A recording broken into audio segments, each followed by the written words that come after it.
जब आई बाबा गए तब लगा कि इससे बुरा कुछ हो ही नहीं सकता, लेकिन उसके बाद जो हुआ वो नहीं, जो हो गया सो हो गया। अब उसके बारे में नहीं सोचूंगी मैं। अब तो मैं मुंबई आ गई, यहाँ कुछ बुरा नहीं होगा, यहाँ सब अच्छा ही होगा मेरे साथ। मुंबई सपनों का शहर, इतनी उम्मीदों के साथ आई थी मैं यहाँ मुंबई में। तब सोचा भी नहीं था कि यहाँ रहना कितना मुश्किल होगा, और उससे भी मुश्किल होगा।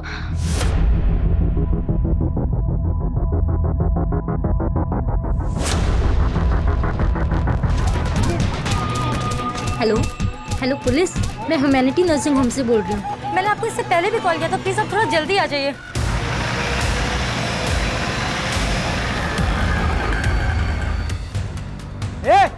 पीछे हटो। क्या लग रहा है? पीछे हटिए।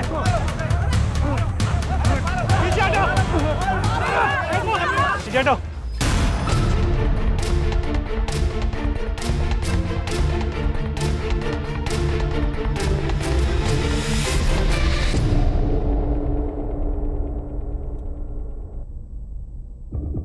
गौरी, डरो मत।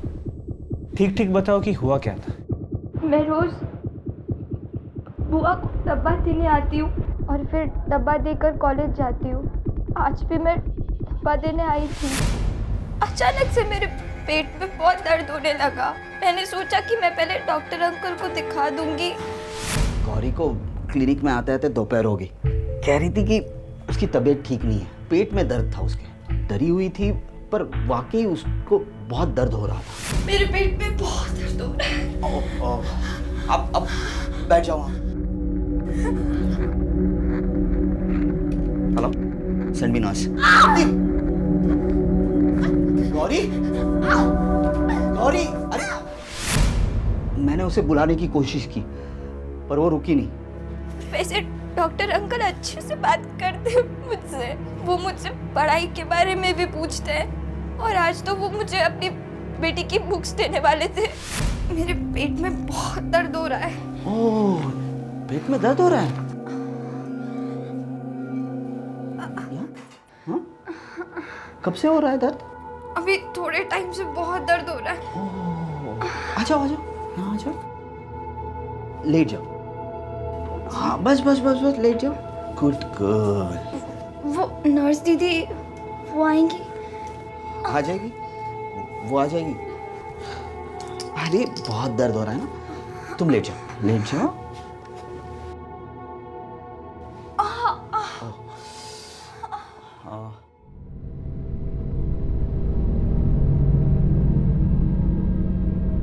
अरे एग्जामिन करना है ना, रिलैक्स।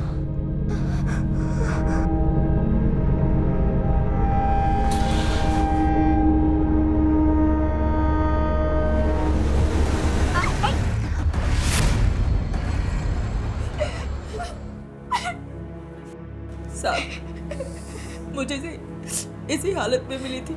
मैं समझ गई थी कि कुछ ऐसा वैसा हुआ। जब मैंने इसे पूछा तो उसने ये सब बताया। क्या किया तूने गौरी के साथ?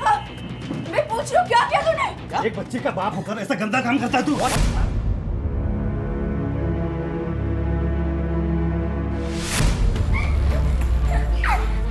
तू चल अंदर।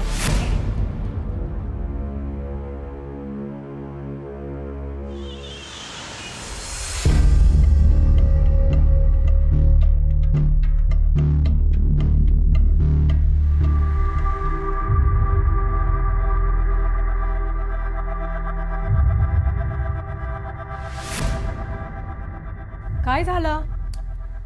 काही नाही झालं। वो एक्चुअली मैं लेट हो रहा हूँ, मैं निकलता हूँ अभी। तो इतना क्या जरूरी है कि बिना नाश्ता किए जा रहे हो? अरे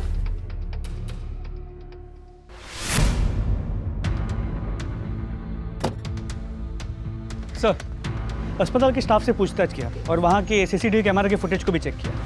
सर, फुटेज में कुछ खास हाथ नहीं लगा, लेकिन हाँ, गौरी अस्पताल से निकलते हुए नजर आ रही है। उसका हाथ उसके पेट पे था और वो बहुत धीरे धीरे चल रही थी। स्टाफ से पूछताछ में कुछ कंक्लूसिव नहीं मिला, सब मिक्स्ड बातें बता रहे हैं। सर डॉक्टर शिरीष बहुत अच्छे हैं। वो सबकी बहुत हेल्प करते हैं। अगर वो नहीं होते तो शायद आज मैं डॉक्टर भी नहीं बन पाती। वो ऐसा कर ही नहीं सकते, इम्पॉसिबल है सर। इतना अच्छा कोई होता है क्या? मतलब सर कुछ लोग अपनी अच्छाई को ज़्यादा ही दिखाते हैं ताकि अपनी बुराई को छिपा सके। उन्हीं में से है ये डॉक्टर। मात्रे इससे तो कुछ भी क्लियर नहीं हो रहा। जब तक कोई सब्सटेंशियल इन्फॉर्मेशन नहीं मिल जाती उसको अरेस्ट नहीं कर सकते। जी सर, और ये डॉक्टर शिरीष काफ़ी वेल कनेक्टेड भी है। मैंने इसका बैकग्राउंड चेक किया, शहर के टॉप अस्पतालों से जुड़ा हुआ था। फिर 6 साल पहले इसने खुद का नर्सिंग होम खोला, बड़े लोगों तक पहुँच है इसकी। इस केस को काफ़ी होशियारी से डील करना होगा। कोई एक्शन नहीं ले सकते जब तक कुछ सबूत ना। इस गौरी का बैकग्राउंड चेक करो ताकि ये गौरी साटम की मेडिकल रिपोर्ट।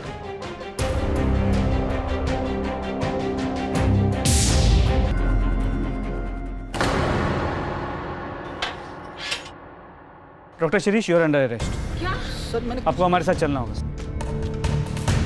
अरे नहीं, इन्होंने कुछ नहीं किया, प्लीज छोड़ दीजिए, छोड़ दीजिए। शिरीष, शिरीष।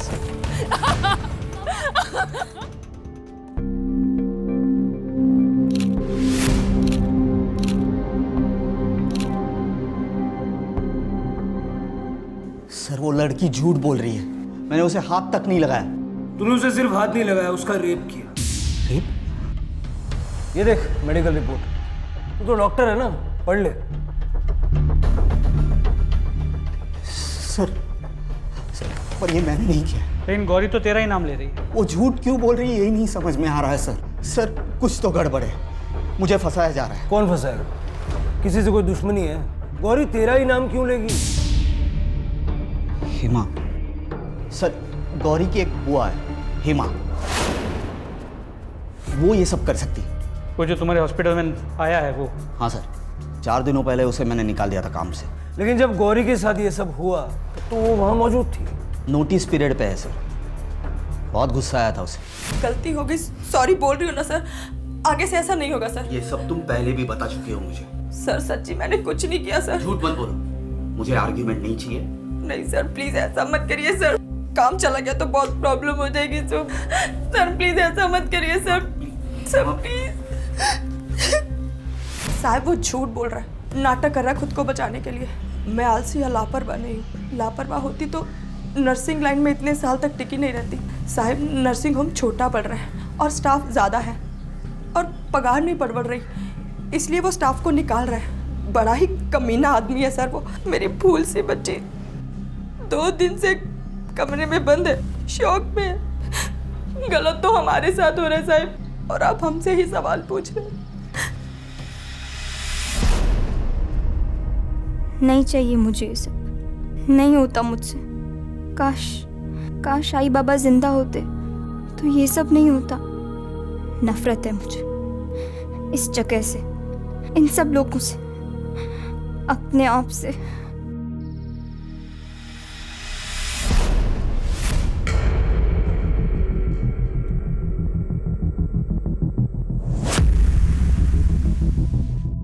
चल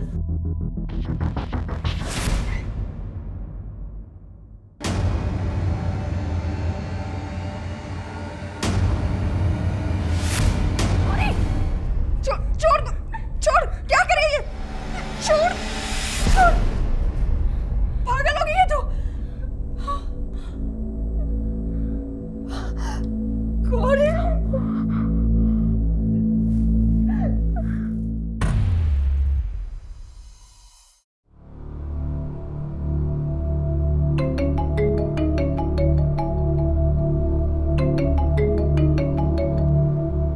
हाँ मात्रे। सर एक तरफ ये शिरीष हर बात को नकार रहा है और यहाँ हेमा, ऊपर से मेडिकल रिपोर्ट में हमें कोई सीमेंट के ट्रेसेस भी नहीं मिले जिसे हम मैच कर सके। कई रेप केसेस में ऐसा होता है, इसीलिए कुछ प्रूव कर पाना मुश्किल होता है। लेकिन हमें शिरीष के खिलाफ वाटर टाइट केस बनाना होगा। सर उसने ऑलरेडी बेल की एप्लीकेशन रजिस्टर कर दी है। मोस्टली बेल मिल भी सकती है क्यों, रेपुटेशन अच्छी है, पास्ट रिकॉर्ड भी क्लीन होगा। जरा इस शिरीष के बारे में पूछताछ करो, अगर कुछ मिल गया तो ये केस पुख्ता हो जाएगा। जी सर। चलो, ये डॉक्टर शिरीष की पुराने पेशेंट्स की लिस्ट है, इनसे पूछताछ करो, डिटेल्स निकालो। मूव। हेलो, क्या? कहाँ? सर आप उस लड़की को अभी के अभी अरेस्ट कीजिए। बाप रेपिस्ट और बेटी पागल, ऐसे कोई मारता है, वो भी अपने ही दोस्त को। 1 मिनट। तुम्हारा नाम क्या है? अदिति। अदिति, अब साफ साफ बताओ कि हुआ क्या था? हम लोग कॉलेज से घर आ रहे थे। अब तो डॉक्टर के पास जाना भी डेंजरस है बॉस। जाने देना प्रिया। चल स्टूपिड इडियट्स। अगर तू ऐसे ही रिएक्ट करेगी तो लोग तुझे और सताएंगे। तेरे पापा ऐसे हैं, पर उसमें तेरा क्या फॉल्ट? लेकिन तेरे पापा, अरे जब मैं अंकल के क्लिनिक में एंटर करती थी मुझे एक अजीब सी घबराहट होती थी, डर लगता था जिस तरह से वो टच करते थे। Stop it Aditya, enough. But Priya मैं सच बोल रही हूँ। I hate you sir. अब आपको एक्शन लेना ही होगा। आज मारा है, कल खून ही कर दिया तो ऐसे तो वो लोग अपनी मनमानी करते रहेंगे। एक मिनट। अदिति, जो कुछ भी तुमने कहा है क्या वो सच है? मेरा मतलब है प्रिया के पिता डॉक्टर शिरीष के बारे में। ऑब्वियसली सच है, और फिर मैं झूठ क्यों बोलूंगी? शिरीष अंकल कुछ ज्यादा ही अच्छे से बात करते थे और कुछ ज्यादा ही टच करते थे। ठीक है, इन्वेस्टिगेशन चल रही है, कुछ पता चलेगा तो हम आपको बता देंगे। सर, इस प्रिया के खिलाफ कोई ना कोई एक्शन तो लेना ही होगा। जिस तरह उसने अदिति को मार। शी वाज प्रोवोक्ड मात्रे, उसकी गलती नहीं है। अदिति की माँ से बात करके सारे चार्जेस ड्रॉप करो और प्रिया को स्टर्न वार्निंग देके मैटर क्लोज करो। ये डॉक्टर साहब अपने आप को जितना शरीफ बता रहे हैं उतना शरीफ है नहीं। उससे फिर से बात करो, शायद अदिति के बारे में सुन के वो अपनी शराफत का नाटक छोड़ दे। सर, अपनी बेटी की दोस्त अदिति को भी नहीं छोड़ा तूने। कई कंप्लेंट्स आ रही हैं तेरे खिलाफ। बोल, किस किस का गलत फायदा उठाया? ऐसा कुछ नहीं किया मैंने। फिर अचानक से उसने कहीं और जाना शुरू क्यों किया? डॉक्टर क्यों बदला उसने? मैंने उसे कहा था, बार बार क्लिनिक आने लगी थी, फिर बार बार घर में आने लगी। प्रिया से मिलने के बहाने घर आती थी, मुझसे बात करने की कोशिश करती थी। प्रिया, अरे अंकल प्रिया है? प्रिया उसके रूम में स्टडी कर रही है, मैं उसको बुला दूं? नहीं अंकल, एक्चुअली आप मुझे एक बार चेक करेंगे, फीवर जैसे लग रहा है। फीवर जैसे? पर 2-3 दिन पहले तो आप क्लिनिक आके गई। पर लेकिन ना अंकल, कल रात से कुछ ज्यादा ही लग रहा है। Is that so? Let me check. नहीं बेटा, you are absolutely fine. नहीं अंकल, आप तो एक बार अच्छे से चेक कीजिए ना।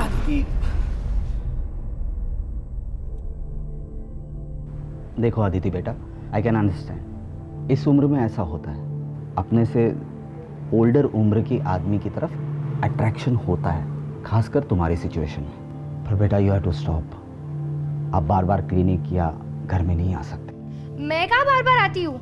आई डोंट, ऐसा कुछ है ही नहीं तो। Then it's good. मैं प्रिया को बुला देता हूँ। प्रिया? नहीं, इट्स ओके, मैं उससे ना कॉलेज में बात कर लूंगी। Okay, bye uncle. बस सर, वो लास्ट दिन था, उसके बाद ना ही वो घर आई ना ही क्लिनिक। ठीक है, लेकिन अगर इसमें से एक भी बात झूठ निकली ना, बहुत बुरा होगा। सर, ये सब कुछ खत्म हो सकता है। आप सिर्फ मुझे एक बार गौरी से बात करने की इजाजत दे दीजिए। मैं उसे पूछूंगा क्यों झूठ बोल रही है। आई एम श्योर वो अपनी कंप्लेंट वापस ले लेगी सर।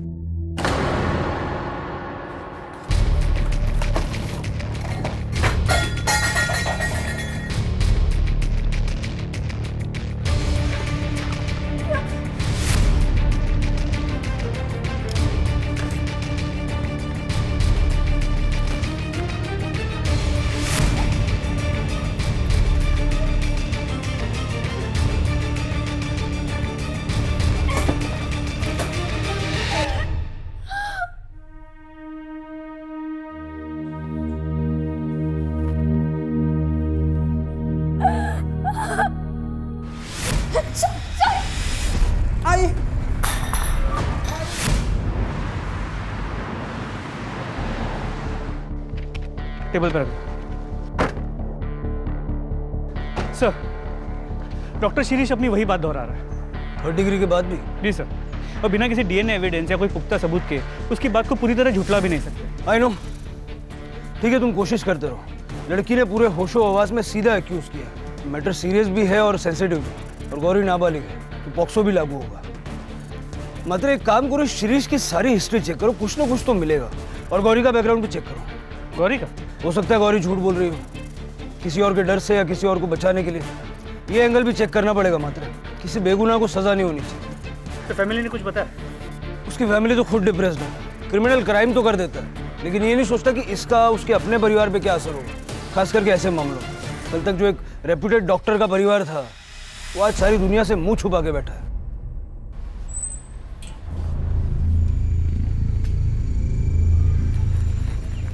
मिसेस रानडे, मुझे आपसे जरूरी बात करनी। मैं मिसेस रानडे नहीं हूँ। अरे प्रभा जी, एक मिनट सुन तो लीजिए मैं क्या कहना चाह रहा मुझे आपसे कोई बात नहीं करनी और मेरा इन सबसे कोई लेना देना नहीं है। हूँ। अरे प्रभा जी भैया जी जल्दी। मुझे बहुत जरूरी बात करनी है। प्रभा जी अरे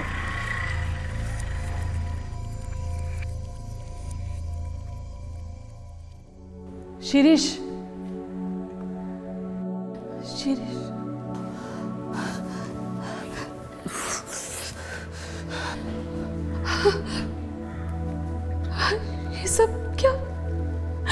ये सब कब तक चलेगा? ये लोग क्यों तुम्हारे पीछे पड़े हैं? मुझे कुछ समझ में नहीं आ रहा। शिरीष, लेकिन कोई तो सॉल्यूशन होगा, कोई तो रास्ता होगा। मुझे कुछ समझ में नहीं आ रहा प्रभा। लोग और ही आप ये प्रिया की दोस्त, कुछ समझ में नहीं आ रहा कुछ। शिरीष काम डाउन, लेकिन एक रास्ता है।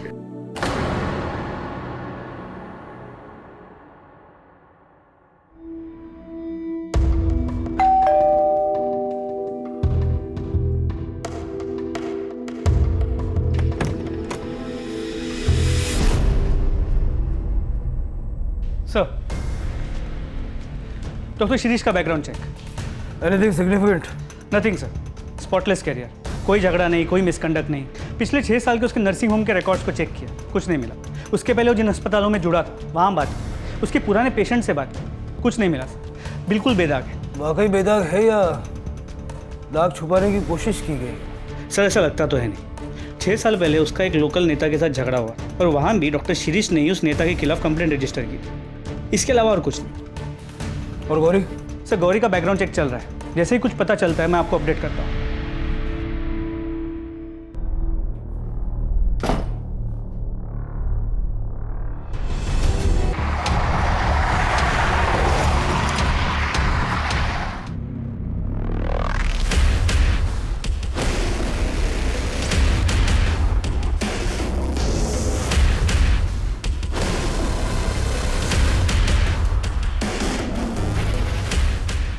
ये फोन किसका है?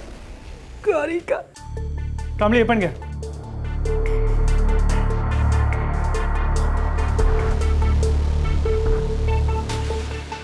सॉरी, मैंने झूठ बोला।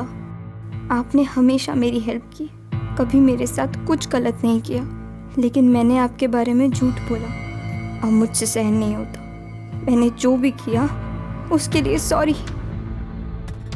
गौरी ने सुसाइड से पहले ये मैसेज भेजा डॉक्टर शिरीष के नंबर पे, जो फ़ोन हमारी कस्टडी में है।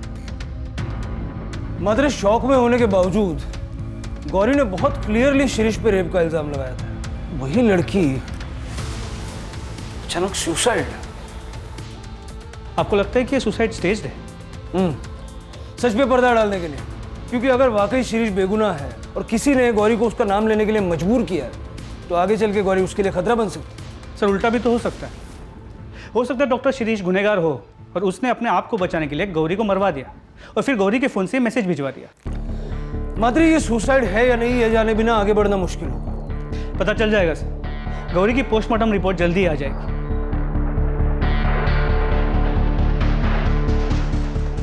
गौरी साटम की तथाकथित आत्महत्या के चलते ह्यूमैनिटी नर्सिंग होम बलात्कार मामले ने एक नया मोड़ लिया। मम्मा ये देखो। मौके वारदात पर मौजूद वरिष्ठ पुलिस कर्मियों ने ये आशंका जताई है कि ये आत्महत्या है या एक सोची समझी साजिश। डॉक्टर शिरीष रानाडे की फैमिली से संपर्क करने की सारी कोशिशें नाकाम रही। खुद पुलिस कस्टडी में डॉक्टर शिरीष रानाडे अपने आप को बेगुनाह होने का दावा कर रहे हैं। क्या हुआ? अरे मैं देख रही हूँ ना टीवी। प्रॉब्लम क्या है तुमको? प्रॉब्लम क्या है? ये प्रॉब्लम जो इतना जोर जोर से चला के रखती हो। वहाँ हॉस्पिटल में सारे पेशेंट्स और घर पर तुम। 2 मिनट चैन की सांसें तो लेने दो। 1 मिनट, क्या झाला का है तुम्हारा?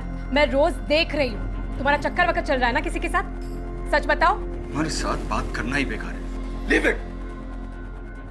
सर, गौरी की पोस्टमार्टम रिपोर्ट, उसकी मौत 1:30 और 2 के बीच हुई है और वो मैसेज 2:15 को भेजा गया है। उसके बॉडी पे स्ट्रगल के निशान है, मतलब उसने अपने आप को बचाने की कोशिश भी की थी। सर ये तो क्लियर मर्डर है। मतलब गौरी को मारने के बाद उसके फ़ोन से वो मैसेज भेजा गया। तुम्हारा अंदाज़ा सही था, गौरी के मरने से सबसे ज़्यादा फायदा किसको हो सकता? क्या गौरी ने अपने आप को क्यों कैसे कैसे कैसे हुआ सर ये सब कुछ?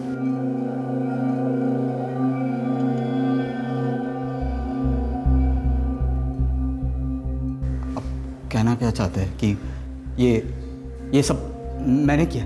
हमने तो अभी कुछ कहा ही नहीं। वैसे तू एक बात से तो इनकार नहीं कर सकता कि गौरी की मौत से सबसे ज्यादा फायदा तुझे होगा, क्योंकि उसके भेजे हुए एसएमएस से तेरे सर पे लगा हुआ इल्जाम हट जाएगा। लेकिन बदकिस्मती से वो मैसेज गौरी के मरने के बाद भेजा गया था। उसको मारने वाले ने उसके मोबाइल से वो मैसेज भेजा था। अब सवाल ये उठता है कि गौरी को मारने वाला तुझे क्यों बचाना चाहेगा? ये मुझे कैसे मालूम सर? और आपको क्या लग रहा है मैं यहाँ से बैठे बैठे गौरी को? That is impossible. लेकिन तू बाहर किसी से करवा भी तो सकता है ना, दैट इज पॉसिबल। सर आपको लगता है कि ये सच बोल रहा है? मात्र जब तक कोई ठोस सबूत नहीं मिल जाता किसी की भी बात पे विश्वास करना मुश्किल है। ये डॉक्टर जब से लॉकअप में आया, इससे कौन कौन मिलने के लिए आया था, किस किस से इसने बात की, ये जरा पता करो। इसने लैंडलाइन भी कई बार यूज किया है। सर उस दिन उसकी वाइफ प्रभा रानाडे उससे मिलने आई थी। इस प्रभा के कॉल रिकॉर्ड, स्ट्रैंगुलेशन रिकॉर्ड सब निकालो और क्राइम सीन पे जो फिंगरप्रिंट्स मिले थे उसके साथ मैं मैच करके देखो। और गौरी के बैकग्राउंड चेक पे कोई अपडेट? सर उसकी रिपोर्ट आ गई, आपके टेबल पे रखवा दी है। गौरी की बुआ हेमा जहाँ जहाँ काम करती थी, हमने हर उस जगह पे पूछताछ की। पिछले 2 साल में उसने करीब 4 से 5 नर्सिंग होम में काम किया है। हेमा है ना, वो सीनियर डॉक्टर है ना राव, उसके साथ ही मिलकर उसने कुछ गड़बड़ की है। मामले को तो बिल्कुल दबा दिया गया। वो है ना, थोड़े दिन के बाद काम छोड़ के चली गई। पता नहीं फिर क्या हुआ। पागल हो गए थे डॉक्टर साहब उस लड़की के पीछे। अचानक से हेमा भी गायब और वो लड़की भी। पूरे देवदास हो गए थे डॉक्टर साहब। स्ट्रेंज, कहीं ऐसा तो नहीं कि जिसे हम अब तक विक्टिम मान के चल रहे थे उसकी असलियत कुछ और ही है? ये जो 2 डॉक्टर्स के बारे में बात की, इनसे बात करो, इनसे पूछो कि ये सब रूमर्स है या वाकई इसमें कोई सच्चाई भी है। सर वो बच्ची नहीं थी सर, डोंट नो कि उसकी क्या प्रॉब्लम थी। वो खुद ही नर्सिंग होम आती थी। वो क्या नाम है उसकी आंटी हेमा से मिलने के लिए। वो अचानक मुझे एक्यूज़ करने लगी और कहने लगी कि मैंने उसे मोलेस्ट किया है। सर मेरी फैमिली है, we are respected people. Sir Hema ने तमाशा खड़ा कर दिया, कहने लगे कि ये मैटर मैं पुलिस में लेके जाऊंगी। मैंने सीधे उसे नौकरी से निकाल दिया। मैंने उसे कहा कि तूने जो उखाड़ना है उखाड़, जब मैंने कुछ गलत काम किया ही नहीं तो मैं डरूं क्यों? तो क्या हुआ? कुछ भी नहीं, ब्लडी ठग्स, चली गई ना।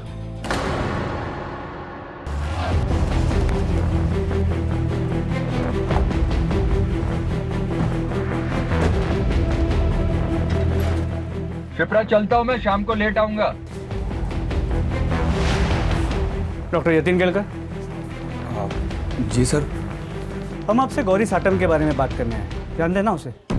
हेमा ने आपके अस्पताल में तकरीबन कितने टाइम के लिए काम किया था? सर एग्जैक्टली तो याद नहीं है सर। हेमा तो याद है ना? जी सर। हेमा के साथ आपके अस्पताल में कोई प्रॉब्लम हुई थी क्या? हमने सुना है उसने आपका काम अचानक से छोड़ दिया। क्या ये गौरी कभी आपके करीब आने की कोशिश करती थी? ऐसा तो कभी कुछ नहीं हुआ। अगर हुआ होता सर तो मुझे ज़रूर याद होता। और वैसे भी मैं स्टाफ से दूरी बना कर रखता हूँ सर। पर्सनली मैं ज़्यादा बातचीत करना पसंद नहीं करता सर। ठीक है, अगर और कुछ पूछना होगा तो हम वापस आएंगे। और अगर आपको कुछ याद आए तो ये मेरा नंबर है, इस पर फ़ोन करके बता दीजिएगा। एक नाबालिग लड़की के रेप और मर्डर का केस है, मैटर थोड़ा सेंसिटिव है। Okay sir.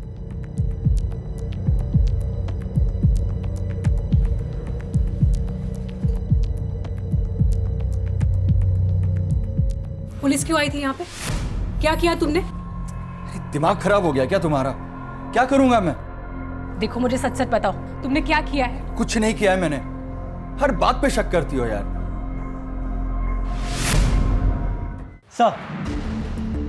सर ये प्रभा रानाडे के कॉल रिकॉर्ड्स हैं।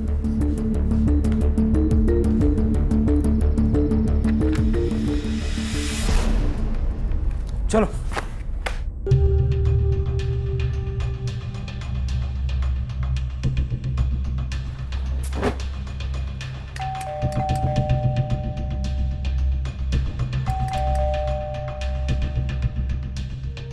काकड़ी देखो जरा।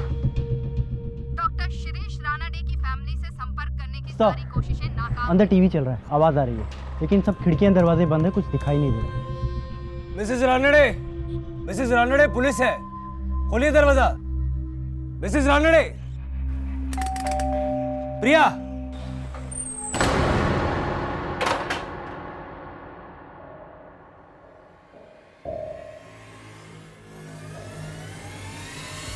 सब मैं क्यों गौरी को, मैं तो उस लड़की के आसपास भी नहीं गई, मैं तो उसे जानती भी नहीं हूँ। हमारे पास सबूत है, तुम्हारे फोन का लोकेशन उस वक्त उसी जगह का है। क्या कर रही थी वहाँ? मैं वहाँ गई थी, लेकिन उसे मारने नहीं, ऐसा कुछ भी नहीं था। अभी के अभी मेरे साथ पुलिस स्टेशन चल, कंप्लेंट वापस ले ले। मेरे पति ने तेरे लिए इतना कुछ किया और तूने बदले में ये सिला दिया। हाँ, उनकी इज्जत, उनका करियर, सब कुछ बर्बाद कर दिया। हाँ, चल मेरे साथ, केस वापस ले ले।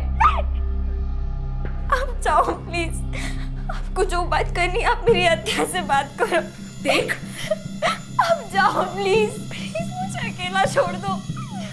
ठीक है, मैं जा रही हूँ, तुम्हारे आत्या से भी बात करूंगी। हम कैसे मान लेंगे जो तुम बोल रही हो वो सच है? तुम्हारे पास तो मोटिव भी था और मौका भी था। सर, मैंने ऐसा कुछ नहीं किया है। We are respected family. पता चल जाएगा। गौरी के दुपट्टे और फोन पे जो फिंगरप्रिंट्स मिले हैं, अगर उससे तुम्हारे फिंगरप्रिंट्स मैच हो गए तो फिर। सर, मैं जब वहां से निकली थी तब मैंने वहां एक आदमी को जाते हुए देखा, उसकी घर की तरफ। कौन था वो आदमी? जानती हो उसे? नहीं सर, मैं उसे जानती नहीं हूँ, लेकिन एक दिन वो आदमी मेरा पीछा कर रहा था। सर, वही बता सकता है मेरे जाने के बाद गौरी जिंदा थी या नहीं। उसका चेहरा याद है? ऑफ कोर्स सर, याद है। एक बार उसने रास्ते में मुझे रोककर मेरे से बात करने की कोशिश की थी। हाँ सर, मैं यहाँ गौरी के गांव पहुँच गया हूँ। उसके घर के आसपास पूछताछ करके देखता हूँ कि उसकी किसी के साथ कोई दुश्मनी या कोई और एंगल सामने आता है क्या। जी सर, मैं आपको इमीडिएटली अपडेट करूँगा। Okay sir. हाँ साहब, वो मेरे बाजू में ही रहती थी। कुछ टाइम के बाद उसके माँ बाप मर गए और वो अपने काका काकी के यहाँ रहने चली गई और पता चला कि वो अपने काका काकी के यहाँ से भी भाग गई है। साहब, एक तो दया की, उसको घर में रखा, इतना सब कुछ किया उसके लिए, फिर भी घर से भाग गई नालायक लड़की। यही तो हम भी जानना चाहते हैं। आपने उसके लिए इतना सब कुछ किया, फिर भी वो घर से भाग के क्यों गई? मुझे क्या पता साहब। पता नहीं या कुछ छुपा रही है? सब जो कुछ था सब बता दिया मैंने। मैं क्या छुपाएगी साहब आपसे? मैं तो हैरान हूँ, मुंबई भाग गई, वो भी अपनी हत्या के पास। बहुत पहुंची हुई लड़की है साहब। थी, अब नहीं है। थी? इसलिए उसके बारे में जो भी बोलेंगी ना, सोच समझ के बोलना। सर, ये गौरी की चाची की बातों से ऐसे लगा कि वो कुछ छुपा रही है। मतलब सपोर्ट और शेल्टर के मिलने के बावजूद गौरी का इस तरह घर छोड़ के चले जाना कुछ सेंस नहीं बनता। एग्जैक्टली। लेकिन उसके पहले एक और बात। प्रभा रानाडे के मुताबिक उसके गौरी के घर से निकलने के बाद उसने एक आदमी को गौरी के घर की तरफ जाते हुए देखा। तो चेहरा भी याद। मैंने स्केच बनाने के लिए बोला है अभी। सर, उस आदमी का स्केच है प्रभा रानाडे के मुताबिक। ये कौन? सर एक मिनट। सर, ये तो बिल्कुल उस दूसरे डॉक्टर जैसा दिखता है जिसने गौरी की बात को डिनाई किया, डॉक्टर यतीन केलकर। मात्रे उठा लो इसको। सर चलो। अरे साहब, कहाँ लेके जा रहे हो इनको? अरे बताओ तो सही, इन्होंने किया क्या है?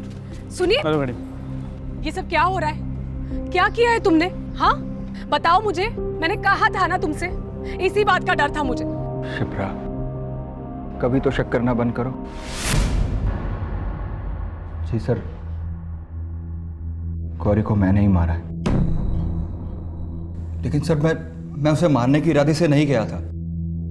मेरी लाइफ तो पहले से ही बर्बाद कर चुके थे वो लोग, लेकिन मैं नहीं चाहता था कि डॉक्टर शिरीष के साथ भी वो लोग ऐसा ही करें। मतलब साफ साफ बताओ। क्या बकवास कर रही है? अरे मैंने इसे हाथ तक नहीं लगाया। गौरी, क्या चल रही है? तो ये ऐसा क्यों बोल रही है? झूठ बोल रही है क्या?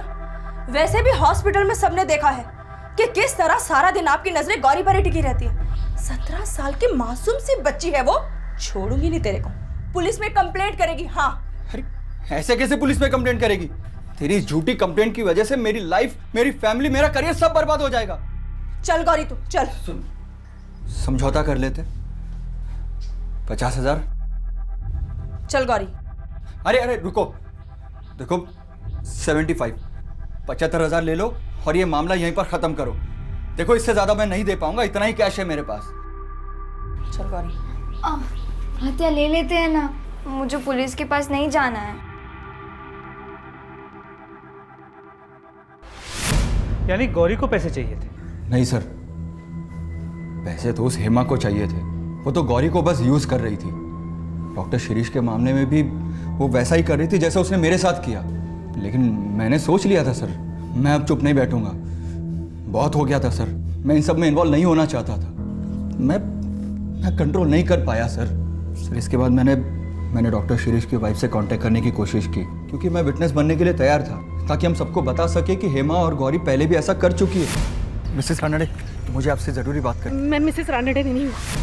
लेकिन सर वो इतनी डरी हुई थी कि उसने मेरी एक भी नहीं सुनी। इसलिए सर मैंने उसका पीछा करना शुरू किया। और सर जब मैंने देखा कि वो गौरी के घर से बाहर आ रही है, तो मैंने सोचा कि मुझे गौरी से जाके बात करनी चाहिए, उसे समझाना चाहिए। शायद वो मेरी बात समझे।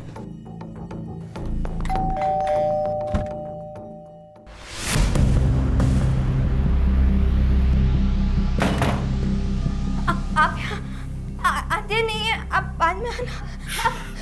बहुत हो गया अभी तुम लोगों का। ध्यान से मेरी बात सुन, चुपचाप ये केस वापस ले ले। बर्बाद करके रख दिया तुम लोगों ने उस इंसान को।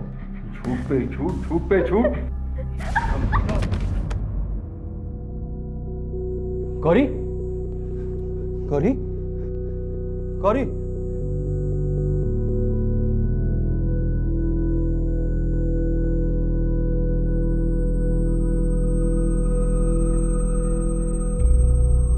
मैं ये सब खत्म करना चाहता था सर, लेकिन गौरी को मारकर नहीं सर। क्रिमिनल को रोकने के लिए खुद क्रिमिनल बन गया। पुलिस के पास क्यों नहीं गया? तुझे उसी दिन पुलिस के पास जाना चाहिए था जिस दिन गौरी और हेमा ने तेरे साथ वो सब किया। गौरी को मारकर तूने अपनी और अपने फैमिली की पूरी जिंदगी बर्बाद कर ली।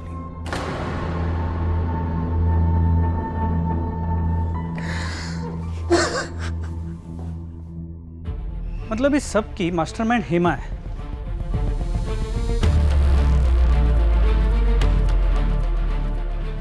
क्या हुआ सर? क्या सोच रहे हैं? एक बात खटक रही है। हर बार मामला मॉलेस्टेशन का था। हेमा ने हर बार सामने वाले पे गौरी के साथ बदतमीजी करने का या उसको गलत तरीके से छूने का आरोप लगाया। तो ये डॉक्टर शिरीष के मामले में अचानक रेप क्यों? हो सकता है इस बार वो ज़्यादा पैसे ऐंठना चाहती हो, या फिर ये भी हो सकता है कि शिरीष और हेमा के बीच में कोई अरेंजमेंट हो जो बैकफायर हो गया और बाद में दोनों के बीच में फूट पड़ गई। इतना तो कंफर्म है कि गौरी के साथ रेप हुआ था। मतलब यही पता करना है कि ये रेप डॉक्टर शिरीष ने किया था या किसी और ने। इस केस में कई ऐसे सवाल हैं जिनके जवाब मिलना अभी बाकी है, और ये जवाब हमें मिलेंगे हेमा से। ले आओ उसे। सर, सब झूठ बोल रहे साहब। गरीब लोगों को बदनाम करना आसान होता है, हमने ऐसा कुछ भी नहीं किया। हेमा, तुमने इतने सालों में बहुत सारे अस्पतालों, नर्सिंग होम में काम किया, और इनमें से कई में गौरी के साथ ऐसा ही हुआ। और हर बार इल्ज़ाम किसी ऐसे आदमी पर लगा जो किसी अच्छी पोस्ट पे हो, समाज में जिसकी बहुत इज्जत हो। तुम्हें क्या लगता है ये सब होते हुए किसी की नज़र में नहीं जाएगा कि कुछ गड़बड़ हो रहा है? देखो, यूजुअली हम औरतों के साथ ज़्यादा सख्ती नहीं करते, लेकिन इस बार मामला एक नाबालिग बच्ची के रेप और मर्डर का है, तो सच उगलवाने के लिए कुछ भी करना पड़ा तो करेंगे। आप क्या बोल रहे हैं साहब? मैं अपनी साहब, वो मेरी बेटी थी, मैं उसके साथ ऐसा क्यों होने दूंगी साहब? बेचारी, मैं तो उसे देख भी नहीं पाई साहब। कितना दुख हो रहा है मुझे। सर, ये हेमा काफ़ी पहुंची हुई है। अगर आप कहें तो फोर्स का इस्तेमाल करके सच्चाई उगलवा सकते हैं। ऐसे तो वो कुछ नहीं बोलेगी। मात्र एक अजीब बात है, पिछले 2 मामलों में वो नकार रही है, 100% झूठ बोल रही है, लेकिन जब उससे इस रेप के बारे में पूछते हैं मुझे लगता है वो वाकई सच बोल रही है। मतलब वो अपना पुराना पैंतरा इस्तेमाल करने गई और वो बैकफायर हो गया। डॉक्टर ने मौके का फ़ायदा उठा लिया। डॉक्टर शिरीष ने या फिर किसी और ने? शिरीष और गौरी का कच्चा चिट्ठा तो हमारे पास है, लेकिन हेमा के बारे में पूरी इंफॉर्मेशन नहीं है। जरा पता करो कि गौरी के रेप और मर्डर की वारदातों से पहले हेमा किस किस के टच में थी, उसके कॉल रिकॉर्ड्स भी निकलो। सर उसके कॉल रिकॉर्ड्स ऑलरेडी मंगवाए थे, आ गए, मैं लेके आता हूँ।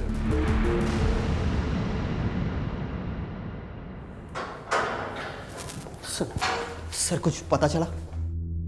इसे देख, इनमें से कोई नाम जान पहचान का लगता है क्या? ध्यान से पढ़। ये सर, ये नाम, ये नेता है। इसके खिलाफ मैंने 5-6 साल पहले कंप्लेंट की थी। क्यों? वही चक्कर सर, एक्सटॉर्शन। जब मैंने नया नर्सिंग होम खोला था तब ये पैसे मांगने आए थे। लो यहां से। पहले ही तुम्हारे खिलाफ पुलिस में कंप्लेंट कर चुका हूं मैं। यहाँ आसपास दिखाई भी दिए तो अंदर करवा दूंगा, समझे? चलो चलो। हाथ नहीं लगाने का। छोड़ूंगा नहीं तुझे, मैं छोड़ूंगा नहीं। सर सही कह रहे, मैंने रिपोर्ट चेक किए थे। और लोग वोट क्यों नहीं देंगे? क्या हुआ, हमने 8 साल में सड़क का काम पूरा किया है। लोगों को काम याद दिलाओ, 8 साल नहीं, ठीक है? साहब वो पुलिस आई है। पुलिस बाहर रुकने को बोलो। हमारा बाहर रुकने का वक्त खत्म और तेरा अंदर जाने का वक्त शुरू। क्या नाम है तेरा? क्या रही है सब, और बिना परमिशन अंदर कैसे आए? कंप्लेंट कर दूंगा तुम सबकी। चलो निकलो बाहर यहाँ से। बहुत पछताओगे तुम लोग। जानते नहीं किससे बात कर रहे हो तुम। 1 सेकंड में सस्पेंड करवा दूंगा, 1 सेकंड में। अब समझ में आया कौन हूं?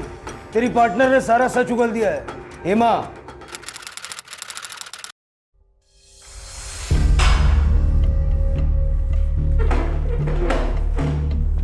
मुंह नहीं खोलेगी, मत खोल।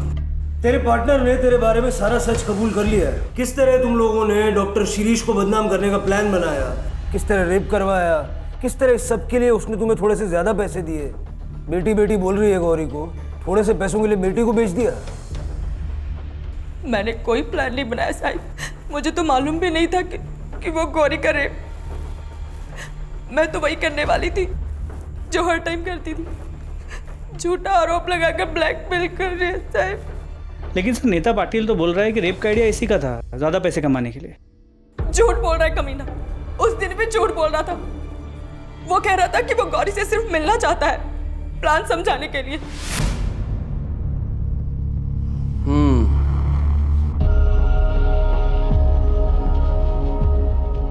तो ये है वो, कर पाएगी ये? मतलब कि हो पाएगा इससे? इतना बड़ा तमाशा करने के लिए दम चाहिए। पहले भी तो कर चुकी है ना साहब। तुम जाओ, अकाउंटेंट को बोल दिया मैंने, पैसे ले लो। और सुनो, आधे मिलेंगे और आधे नर्सिंग होम बंद करवाने के बाद, ठीक है? जाओ। हेमा, इसे यहीं रहने दो, मुझे इससे कुछ बात करनी है। तुम रुक, मैं आती हूँ।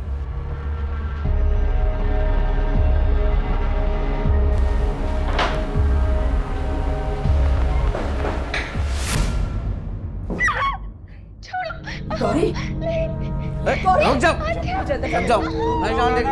मैं कह रही हूँ मुझे अंदर जाने दो। नहीं जान देगी। मैं कह रही हूँ गौरी, छोड़ो मुझे। नहीं छोड़ेगी।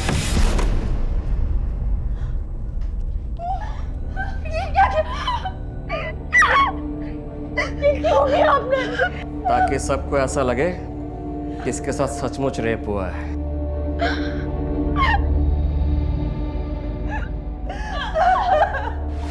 कुछ समझ ही नहीं आया साहब। मतलब मैं क्या करती? हम लोग कुछ भी नहीं थे उन लोगों के सामने।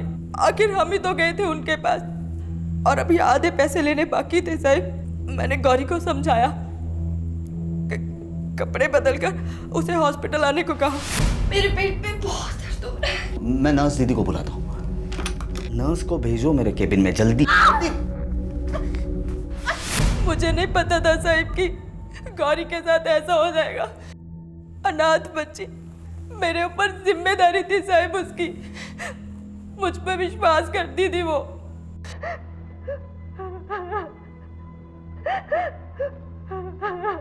क्या हुआ था गांव में? बेच दिया उसे। उसके काका काकी ने पैसे लेकर एक बड़ी उम्र के लड़के के साथ शादी करवा दी उसकी। उस लड़के की माँ गौरी के साथ मारती थी उसे, जबरदस्ती करती थी उसके साथ। जैसे तैसे उधर से भाग कर आई मेरे पास। और तुमने उस बच्ची का इस्तेमाल लोगों को ब्लैकमेल करके पैसा ऐंठने के लिए किया। सिर्फ मेरे अकेले के लिए नहीं किया साहब, वो पढ़ना चाहती थी, सच में वो नर्स बनना चाहती थी साहब। मेरे पास और कोई चारा नहीं था। मेरा पति हलकट सारा दिन दारू पी के पड़ा रहता था, मैं क्या करती?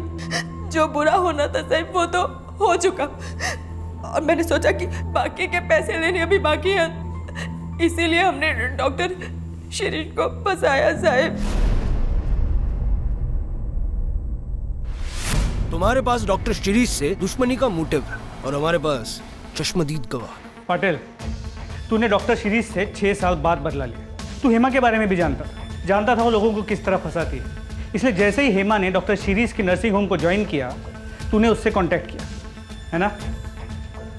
अब हमारा सस्पेंशन तो नहीं होगा, लेकिन तेरा ट्रांसफर जरूर होगा जेल में। चल ये कामले, चल चल कामले ले।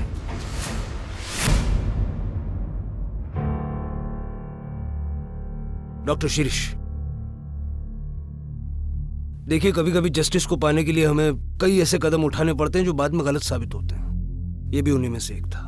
जो कुछ आपके साथ हुआ उसे तो हम बदल नहीं सकते, but we apologise. That's okay sir. आप लोग अपना काम कर रहे थे, मेरी भी बेटी है। कल उसके साथ कुछ ऐसा ही हो जाता है तो मैं आपसे यही उम्मीद करूंगा कि आप अपना फर्ज निभाएं।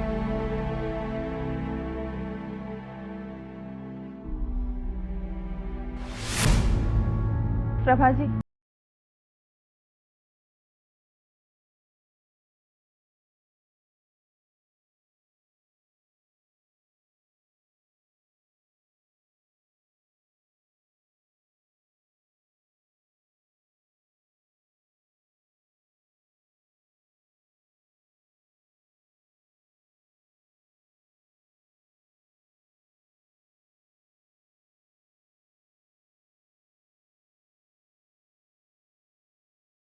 मैं डॉक्टर था, हूँ और रहूंगा। आज भी मेरे पेशेंट्स की भलाई मेरे लिए ज़्यादा मायने रखती है। लाइफ में आए इस मुश्किल दौर को मैं अपने आप पर हावी नहीं होने दूंगा। मेरे अतीत को मेरी पहचान नहीं बनने दूंगा। जो हुआ उसके चलते ना मुझ में नफरत पैदा होगी, ना डर, ना निराशा। मैं पहले की ही तरह लोगों की मदद करूंगा, उन्हें सहारा दूंगा, ताकि फिर कभी किसी और के साथ वो ना हो जो मेरे साथ हुआ, मेरे परिवार के साथ हुआ, और खासकर वो जो गौरी के साथ हुआ।